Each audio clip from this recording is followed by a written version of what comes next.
مستونگ کا شمار بلوچستان کے سرد ترین علاقوں میں ہوتا ہے۔ یہاں پر بجلی و گیس کی بحران کی وجہ سے شہری اپنے بچوں بزرگوں کو سردی کی شدت سے بچانے کے لیے مجبوراً لکڑیاں خرید کر استعمال کر رہے ہیں۔ اصل میں یہ کہ یہاں پہ جو صورتحال ہے، گیس نہیں ہے، بجلی کی لوڈ شیڈنگ بھی بہت زیادہ ہے، تو اس کی وجہ سے بس مجبوری ہے کہ ابھی الٹرنیٹ صورتحال کے طور پہ ہم لوگوں نے لکڑیوں کے لیے پر ہی وہ کر رہے ہیں، استعمال کر رہا ہوا تھا، تو 1300 روپے من کے حساب سے ہم لوگ لے رہے ہیں، وہ بہت زیادہ مہنگا پڑ رہا ہے۔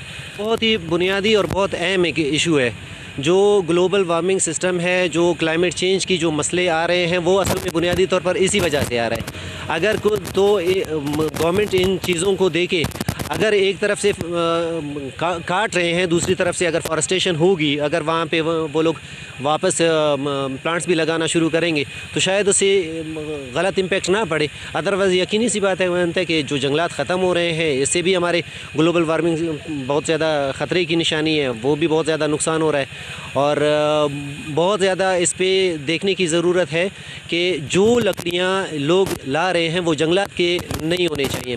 وہ جو طرف سے اس کا نقصان یہ ہے کہ کچھ لوگ جو جنگلات ابھی یہاں پہ جو لکڑیاں آ رہی ہیں، میں نے پتہ کیا تو وہ کہہ رہے ہیں کہ یار کچھی سے آ رہے ہیں۔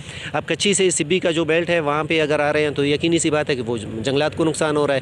اب جنگلات کو نقصان ہو رہا ہے تو دوسری طرف سے پھر ہمارا نقصان ہے، ہم سب کا نقصان ہے کہ ٹیمپریچر بڑھ رہی ہے۔ اس تو آج کل علاقے میں نہ ہونے کے برابر ہے، آپ لوگوں کو تو پتہ ہے۔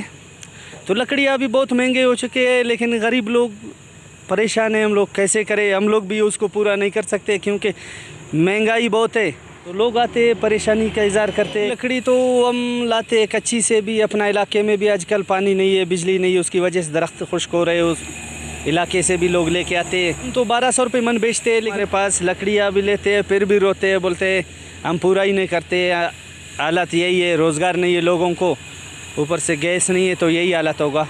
بجلی کی بحران سے یہاں کے زمیندار باغات کے درختوں کو اور جنگلات کو کاٹنے پر مجبور ہے، جو ماحولیاتی تبدیلی کا باعث بن رہا ہے۔ رپورٹ فیض درانی، وش نیوز، مستونگ۔